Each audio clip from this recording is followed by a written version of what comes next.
Welcome to Do the Math America. I am Charlene, Math Shaman. This is lesson 57 on the Pythagorean theorem. A triangle which has a right angle, 90 degrees, is called a right-angled triangle. We will label the other two angles, angle A and angle B. Angle A plus angle B plus the 90-degree angle equals 180 degrees because the sum of the angles of a triangle is 180 degrees.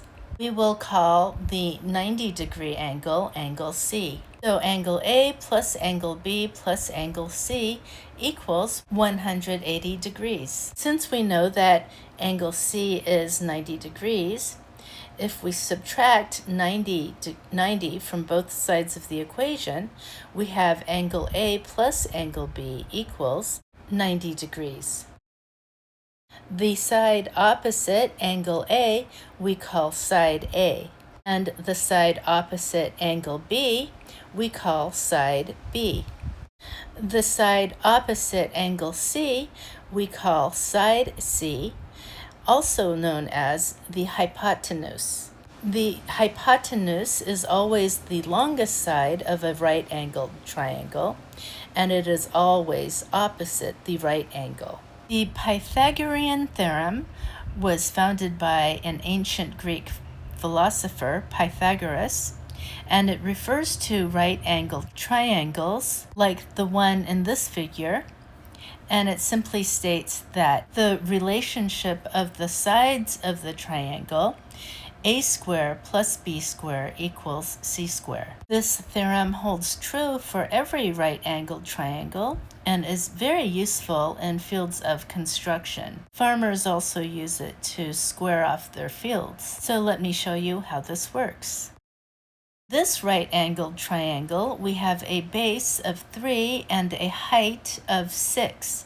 The side opposite the right angle is side C, or the hypotenuse. But since it is the hypotenuse, it is side C in the equation a squared plus b squared equals c squared. The other two sides would be side A and side B, and we could use either side as side A or B. In this case, I will label the side with the length of 3 units as A and the side with the length of 6 units as B. And a squared plus b squared equals c squared, so that means we have 3 squared plus 6 squared equals c squared. Or as I have written here, 6 squared plus 3 squared equals c squared. 6 squared is 6 times 6, which equals 36, plus 3 squared, 3 times 3 equals 9, equals c squared. 36 plus 9 equals 45. I write that on the next line, which equals c squared. To solve for c, we must take the square root of each value on both sides of the equation. On the right-hand side of the equation, we have the square root of c squared, and whatever we do on one side of the equation, we must balance by doing the same thing on the other side. So on the left-hand side, we have the square root of 45. On the right-hand side of the equation, the square root of c squared would be the square root of c times c. The left-hand side of the equation, we factor out 45 to be 9 times 5, which gives us the square root of 9 times 5. We can think of that as the square root of 9 times the square root of 5, which equals the right-hand side of the equation. The square root of c times c is just c. The square root of a number is a number that when multiplied by itself gives that number. The square root of 9 is the square root of 3 times 3, which is just 3, times the square root of 5. The square root of 5 can be found using a calculator. If you have been watching my previous 56 lessons, you will know that this is the first time I have used a calculator to find the value of a figure. 3 times radical 5, radical 5 is another way of saying square root of 5, is the same as the square root of 45, which equals 6.708, etc., as shown. You will need to use the scientific calculator to find the square root of a number. Okay, let's go back to our problem. So we have 6.708 equals C, or depending on the precision you need for solving a problem like this, you could round up to C, the side C equals about 7 units. Here in the calculator, I will show you that 3 times radical 5, or 3 times square root of 5, also equals 6.708. If you did not have a calculator to find the precise value of square root of 45, the simplified form of the square root of 45 would be 3 times radical 5. That is, you pull out all the factors of 45 that can be square rooted, and you multiply that figure by the factors that cannot be square rooted, and you leave those factors under the square root sign. Okay, let's try another problem. Here we have a right triangle with a side with 4 units and one with 8 units. And again, I rewrite the Pythagorean theorem with the formula a squared plus b squared equals c squared. It's always a good idea to rewrite these formulas, as the reiteration helps you remember. So I label as side A that which has 4 units, and side B that which has 8 units. The missing side is the hypotenuse, or side C, that which is opposite the right angle. So a squared plus b squared equals c squared would be 4 squared times 8 squared equals c squared. 4 squared would be 4 times 4, which equals 16. I write that on the line below, plus 8 squared, which is 8 times 8, which equals 64. I write that on the line below, equals c squared. Now I add 16 plus 64. I do that calculation on the side, and I get 80. So now I have 80 equals c squared. And I write that on the line below. To solve for c, I need to take the square root of the values on both sides of the equation. So I write the square root sign over c squared and the square root sign over 80. Now I factor out 80 using the shortcut division method. I discussed how to use the shortcut division in lesson 22, prime factorization. So the square root of 80 would be the square root of 2 times 2 times 2 times 2 times 5. And I am careful to make sure my square root sign covers all of those factors. And on the right-hand side of the equation, I have the square root of c times c, which simplifies to c. On the left-hand side, the square root of 2 times 2 times 2 times 2 would be just 2 times 2. I pull those factors out of the square root sign, and meanwhile I multiply that with radical 5, or square root of 5. 2 times 2 equals 4 times radical 5, or 4 radical 5, which equals c. Now I use my calculator to find 4 times radical 5, which equals 8.944, etc., as shown. So I go back to the problem, and underneath 4 radical 5, I write 8.944 equals c. 8.944 can be rounded up to be 9. But meanwhile, I will go back to the calculator to show you that the square root of 80 is also 8.944, etc. So the square root of 80 simplifies to 4 radical 5, and that equals 8.944, which equals C, and I box my answer.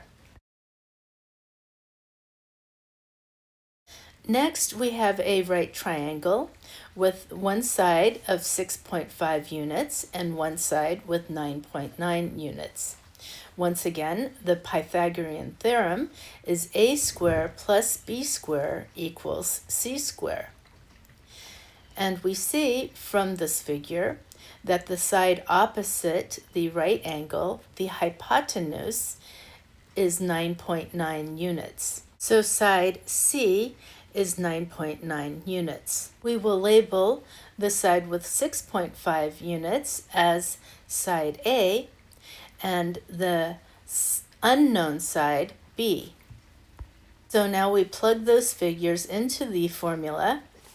A square would be 6.5 square plus b square equals c square, which is 9.9 square. We begin by simplifying the squares. So 6.5 square would be 6.5 times 6.5, and I do that calculation on the side. Although it would be a simple thing to just plug these numbers into a calculator, doing these calculations by hand allows you to reinforce your ability to recall math facts quickly and accurately. 6.5 square works out to be 42.25. I write 42.25 underneath 6.5 square on the line below. And I continue the problem. 42.25 plus b square equals 9.9 square, and I do the computation for 9.9 times 9.9 on the side. 9.9 times 9.9 works out to be 98.01, and I write that figure underneath 9.9 square on the equation. Now I isolate the variable b square on one side of the equation by subtracting 42.25 from both sides of the equation. On the left-hand side of the equation, I have b square by itself, and on the right-hand side, I have 98.01 minus 42.25. I do that calculation on the side. The subtraction works out to be 55.76. So now I have b square equals 55.76. I write that down on the line below. Now I am ready to solve for b by taking the square root of both figures. The square root of b square is b, and the square root of 55.76, I use my calculator. It is 7.467, which rounds up as 7.47. So b approximately equals 7.47, or you could just round it up as 7.5. So side B is 7.5 units. And I box my answer. Pythagorean theorem can also be used to determine whether a triangle with specific measurements is a right triangle. Remember, side C is the hypotenuse, the side opposite the right angle. It is also the longest length of the right triangle. So an a square plus b square equals c square. In this case, I would use 3 as a and 4 as b and 5 as c. So 3 square plus 4 square, does that equal 5 square? 3 square is 3 times 3, which is 9. 4 square is 4 times 4 equals 16, and 5 square is 5 times 5, which equals 25. 9 plus 16 does equal 25. So therefore, the 3, 4, 5 triangle is indeed a right triangle. Next, we have a triangle with dimensions 6, 8, and 9, and we plug those numbers into the Pythagorean theorem. A squared plus b squared equals c squared. And once again, the longest length we would use as side C. So we have 6 squared plus 8 squared. Does that equal 9 squared? 6 squared is 6 times 6, which equals 36. I write that on the line below. 8 squared is 8 times 8, which equals 64. And 9 squared is 9 times 9, which equals 81. So does 36 plus 64, does that equal 81? I do that calculation on the side. 36 plus 64 equals 100. 100 does not equal 81.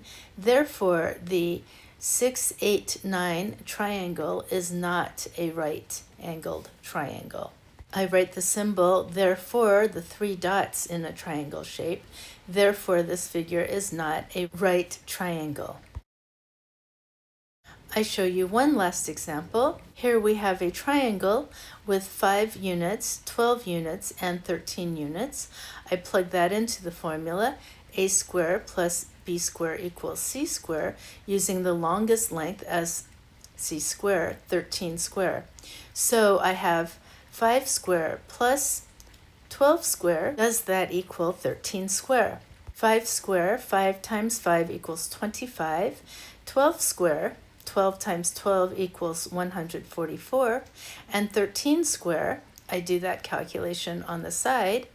13 squared equals 169. 25 plus 144, does that equal 169? I add 25 plus 144 on the side and arrive at a sum of 169. Therefore, this triangle with sides of 5 units, 12 units, and 13 units is a right triangle. I label the angle opposite 13 as a right angle.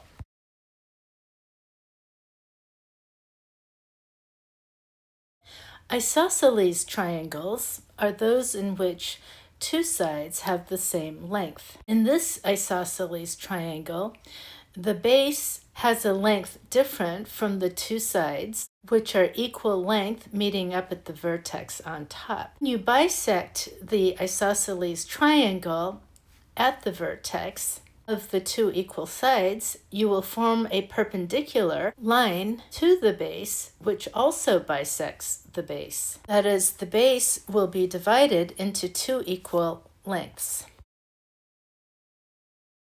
This leads us to yet another theorem, the isosceles triangle bisector theorem, which states the bisector of the vertex angle of an isosceles triangle is a perpendicular bisector of the base. I will show you how this can be used. In this figure, we are to find the area and perimeter of the given regular polygon.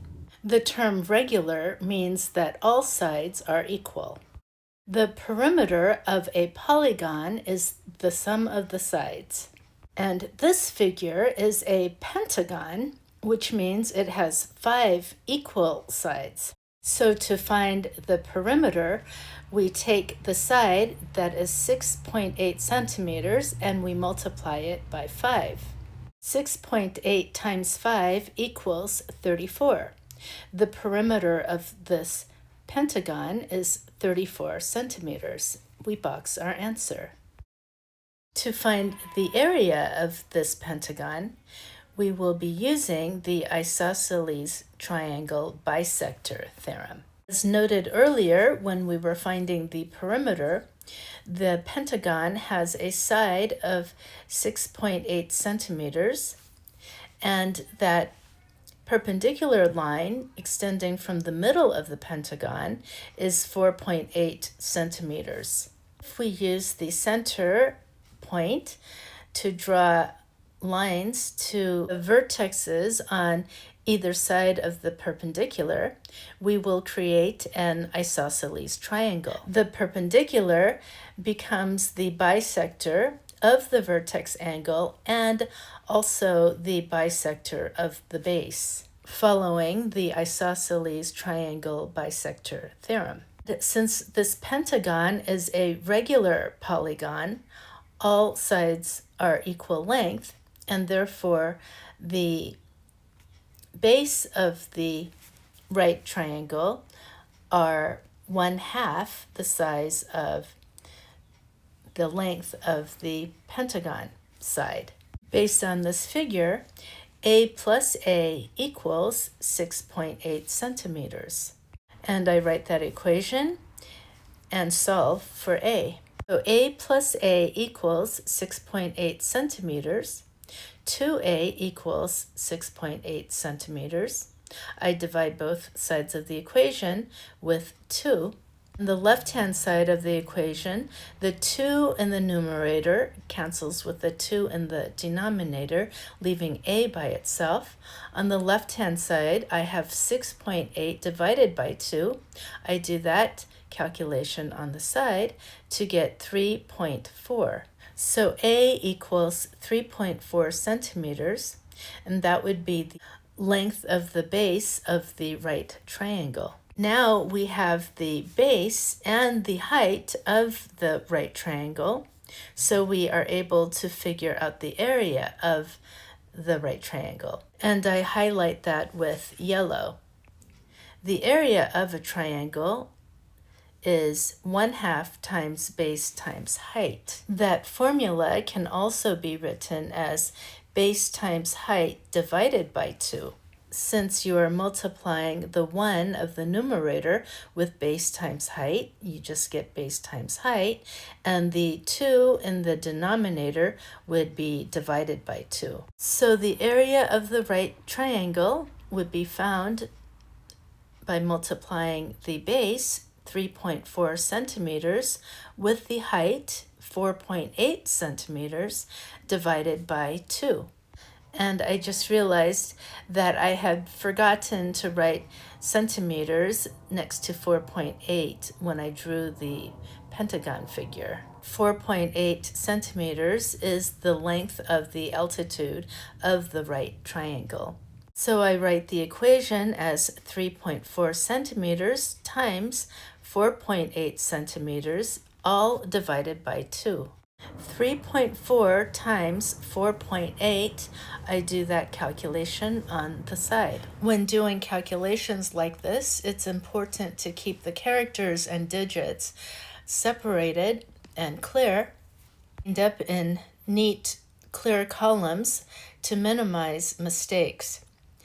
My iPad has limited space, but in real life, I would be using a large piece of paper and spreading out my numbers. So 3.4 times 4.8 equals 16.32. I write 16.32 divided by 2 to continue the problem. Next, I do 16.32 divided by 2, and I do that calculation on the side away from the main body of the problem. 16.32 divided by 2 works out to be 8.16. So the area of the right triangle, shaded in yellow, is 8.16 centimeters square. And I box that answer to keep track of my calculations. Notate that that is the area of the right triangle. Next, I need to clear the board, so to speak, to continue our calculations. So we have figured out the area of the right triangle, shaded as 8.16 centimeters square. From that calculation, we can figure out the area of the isosceles triangle. The mirror image of the right triangle, shaded in yellow, has the same area of the right triangle, So the area of the isosceles triangle would be 2 times the area of the right triangle. And I will shade that in red to show you the isosceles triangle that we are finding the area of. So the area of the isosceles triangle is 2 times the area of the right triangle, which means we have 2 times 8.16 centimeters square. And I do that calculation on the side. 8.16 times 2 equals 16.32. So the area of the isosceles triangle is 16.32 centimeters square. Remember, anytime you are finding the area of any particular figure, the unit will always be squared. And now that we have the area of the isosceles triangle, we are able to calculate the area of the pentagon. Since this pentagon is a regular polygon, that is, all sides are equal length, then it also has 5 equal-sized isosceles triangles within it. And I use my straight edge to highlight those 5 equal-sized isosceles triangles. So now, to figure out the area of the pentagon, we just need to multiply the area of the isosceles triangle times 5. So 16.32 centimeters square times 5 would give us the area of the pentagon. And I do that calculation on the side. 16.32 times 5. That works out to be 81.6.